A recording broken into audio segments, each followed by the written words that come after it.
ओम श्री साई नाथाय नमः। अध्याय 37। श्री साई बाबा के आशीर्वाद और अनुमति से अब हम अध्याय 37 का श्रवण करेंगे। श्री सद्गुरु साईनाथ महाराज की जय। अध्याय 37, चावड़ी का समारोह। इस अध्याय में हम कुछ थोड़ी सी वैज्ञानिक विषयों पर प्रारंभिक दृष्टि से समालोचना कर चावड़ी के भव्य समारोह का वर्णन करेंगे। प्रारंभ। धन्य है श्री साईं जिनका जैसे जीवन था वैसे ही अवर्णनीय गति और क्रियाओं से पूर्ण नित्य के कार्यक्रम भी। कभी तो वे समस्त सांस्कारिक कार्यों से अलिप्त रहकर कर्मकांडी से प्रतीत होते और कभी ब्रह्मानंद और कभी आत्मज्ञान में निर्मग्न रहा करते थे। कभी वे अनेक कार्य करते हुए भी उनसे असंबद्ध रहते थे, यद्यपि कभी कभी पूर्ण निष्क्रिय प्रतीत होते। तथापि वे असली नहीं थे। प्रसन्नता महासागर की नाई सदैव जागरूक रहकर भी वे गंभीर, प्रशांत और स्थिर दिखाई देते थे। उनकी प्रत्येक का वर्णन तो सामर्थ्य से भी परे है। यह तो सर्वविदित है कि वे बाल ब्रह्मचारी थे। वे सदैव पुरुषों को भ्राता तथा स्त्रियों को माता या बहन सदर्श ही समझा करते थे। उनकी संगति द्वारा हमें जिस अनुपम ज्ञान की उपलब्धि हुई है उसी विस्मृत मृत्यु पर्यंत ना होने पाए, ऐसे उनके श्री चरणों में हमारी विनम्र प्रार्थना है। हम समस्त भूतों में ईश्वर का ही दर्शन करें और नाम स्मरण की रसानुभूति करते हुए हम उनके मनोविनाशक चरणों में अनन्य भाव से सेवा करते हैं। यही हमारी आकांक्षा है। हेमाडपंत ने अपने दृष्टिकोण और आवश्यकता अनुसार वेदांत का विवरण देकर चावड़ी के समारोह का वर्णन निम्न प्रकार से किया है। चावड़ी का समारोह। बाबा के श्यामनगर का वर्णन पहले भी हो चुका है। वे एक दिन मस्जिद और दूसरे दिन चावड़ी में विश्राम किया करते थे और यह कार्यक्रम उनकी महासमाधि पर्यंत चालू रहा। भक्तों ने चावड़ी में नियमित रूप से उनका पूजन अर्चन 10 सितंबर सन 1909 में आरंभ कर दिया था। अब उनके चरणाभुजाओं का ध्यान कर हम चावड़ी के समारोह का वर्णन करेंगे। इतना मनमोहक दृश्य था कि देखने वाले ठिठक ठिठक कर रह जाते थे और अपनी सुख फूल यही आकांक्षा करते रहते कि यह दृश्य कभी हमारी आंखों से ओझल ना हो। जब चावड़ी में विश्राम करने की उनकी नियमित रात्रि आती तो उस रात्रि को भक्तों का अपार जन्म समुदाय मस्जिद में महामंडप के एकत्रित होकर घंटों तक भजन किया करते थे। उस मंडप के एक ओर सुसज्जित रथ रखा रहता था और दूसरी ओर तुलसी वृंदावन था। सारे रसिक जन सभा मंडप में ताल, चिपलिस, करताल, मृदंग, खंजरी और डोले आदि नाना प्रकार के वाद्य लेकर भजन करना आरंभ कर देते थे। इस सभी भजनानंदी भक्तों को चुंबकी नाई आकर्षित करने वाली तो श्री साईं बाबा ही थे। मस्जिद के आंगन को देखो तो भक्तगण बड़ी उमंगों से नाना प्रकार के मंगल कार्य संपन्न करने में संलग्न थे। कोई तोरण बांधकर दीपक जला रहे थे तो कोई पालकी और रथ का श्रृंगार कर निशानंदी हाथों में लिए हुए थे। कहीं कहीं श्री साईं बाबा की जय जयकार से आकाशमंडल गूंजित हो रहा था। दीपों के प्रकाश से जगमगाती मस्जिद ऐसे प्रतीत हो रही थी मानो आज मंगलदायिनी दीपावली स्वयं शिरडी आकर विराजित हो गई है। मस्जिद के बाहर दृष्टिताप किया तो द्वार पर श्री साईं बाबा का पूर्ण सुसज्जित घोड़ा श्याम सुंदर खड़ा था। श्री साईं बाबा अपनी गद्दी पर शांत मुद्रा से विराजित थे कि इसी बीच भक्त मंडली सहित तात्या पाटिल ने आकर उन्हें तैयार होने की सूचना देते हुए उठने में सहायता की। घनिष्ठ संबंध होने के कारण तात्या पाटिल उन्हें मामा कहकर संबोधित किया करते थे। बाबा सदैव ही की भांति अपनी वही काफनी पहनकर बगल में सटका दबाकर चिल्म और तंबाकू संग लेकर कंधे पर एक कपड़ा डालकर चलने को तैयार हो गए। तभी तात्या पाटिल ने उनके शीश पर एक सुनहरी जरी का चोला डाल दिया। इसके पश्चात स्वयं बाबा ने धुनी को प्रज्वलित रखने के लिए उसमें कुछ लकड़ियां डालकर तथा धुनी के समीप से दीपक को बाएं हाथ में बुझाकर चावड़ी में प्रस्थान कर दिया। अब नाना प्रकार के वाद्य बजने आरंभ हो गए थे और उसमें भांति भांति के स्वर निकलने लगे। सामने रंग बिरंगी आतिशबाजी चलने लगी और नर नारी भांति भांति के वाद्य बजाकर उनकी कृति में भजन गाते हुए आगे आगे चलने लगे। कोई आनंद विभोर हो नृत्य करने लगा तो कोई उनके प्रकाश से ध्वज और निशान चलाकर चलने लगा। जैसे ही बाबा ने मस्जिद की सीढ़ी पर अपने चरण रखे वैसे ही भालदर ने ललकार कर उनके प्रस्थान की सूचना दी। दोनों ओर से लोग चमड़ लेकर खड़े हो गए और उन पर पंखा झेलने लगे। फिर पथ पर दूर तक बिछी हुई कपड़ों के ऊपर से समारोह आगे बढ़ने लगा। तात्या पाटिल उनका बायां हाथ सापती दाएं हाथ पकड़कर तथा बापू साहेब जाके उनके पीछे छत्र लेकर खड़े चलने लगे। उनके आगे आगे पूर्ण सुसज्जित अवश्य श्याम सुंदर चल रहा था और उनके पीछे भजन मंडली तथा भक्तों का समूह वादों की ध्वनि के संग हरि और साई नाम की ध्वनि जिनसे आकाश गूंज उठता है उच्चारित करते हुए चल रहे थे।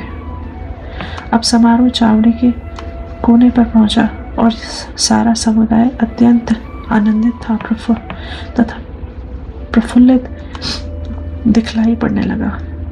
जब कोने में पहुंचकर बाबा चावड़ी के सामने खड़े हो गए उस समय उनके मुखमंडल की दिव्य प्रभा बड़ी अनोखी प्रतीत होने लगी और ऐसा प्रतीत होने लगा मानो अरुणोदय के समय बाल शिव क्षितिज पर उदित हो रहा हो। उत्तराभिमुखी होकर वे एक ऐसी मुद्रा में खड़े हो गए जैसे कोई आगमन की प्रतीक्षा कर रहा हो। वाद पूर्वत ही बजते रहे और वे अपना दाहिना हाथ थोड़ी देर ऊपर नीचे उठाते रहे। वादक बड़े जोरों से वाद बजाने लगे और ऐसे समय काका साहेब दक्षिण गुलाल और फूल चांदी की थाली में लेकर सामने आए और बाबा के ऊपर पुष्प तथा गुलाल की वर्षा करने लगे। बाबा के मुखमंडल पर रक्तिम आभा जगमाने लगी और सब लोग तृप्त हृदय होकर उस माधुरी का आस्वादन करने लगे। इस मनोहर दृश्य और अवसर का वर्णन शब्दों में करने के लिए लेखनी असमर्थ है। भाव विभोर होकर भक्त महासपति को मधुर नृत्य करने लगे, परंतु बाबा की अभंग एकाग्रता देखकर सब भक्तों को महान आश्चर्य होने लगा। एक हाथ में लालटेन लिए तात्या पाटिल बाबा की बाईं ओर और आभूषण लिए महासपति दाहिनी ओर चले। देखो तो कैसी सुंदर समारोह की शोभा तथा भक्ति का दर्शन हो रहा है। इस दर्शन की झांकी पाने के लिए ही संतों, नर नारी, क्या अमीर क्या गरीब और क्या फकीर, सभी वहां एकत्रित थे। अब बाबा मंद मंद गति से आगे बढ़ने लगे और उनके दोनों ओर भक्तगण भक्ति भाव सहित संग संग चलने लगे और चारों ओर प्रसन्नता का वातावरण दिखाई देने लगा। संपूर्ण वायुमंडल भी खुशी से झूम उठा और इस प्रकार समारोह चावड़ी पहुंचा। अब वैसा दृश्य भविष्य में कोई न देख सकेगा। अब तो केवल उसकी याद करके आंखों के सम्मुख उस मनोरम अतीत की कल्पना से ही अपने हृदय की प्यास शांत करनी पड़ेगी। चावड़ी की सजावट भी अति उत्तम प्रकार से की गई थी। उत्तम बढ़िया चांदनी, शीशे और भांति भांति के हांडी, लोटन, गैस बत्ती लगे हुए थे। चावड़ी पहुंचने पर तात्या पाटिल आगे बढ़े और आसन बिछाकर तकिए के सहारे उन्होंने बाबा को बिठाया। फिर उनको एक बढ़िया अंगरखा पहनाया और भक्तों ने नाना प्रकार से उनकी पूजा की।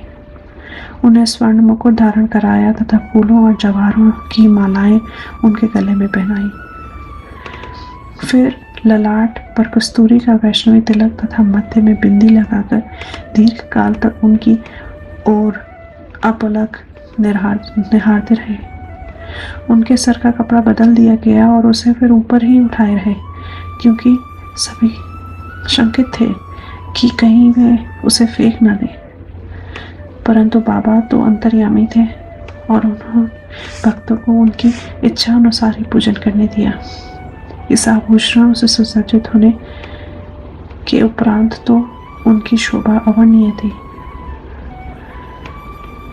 नाना साहेब निमोकरणकार के बताकर एक सुंदर छत्र लगाया, जिनके केंद्र से एक छड़ी लगी हुई थी। बापू साहेब जोग ने चांदी की एक सुंदर थाली में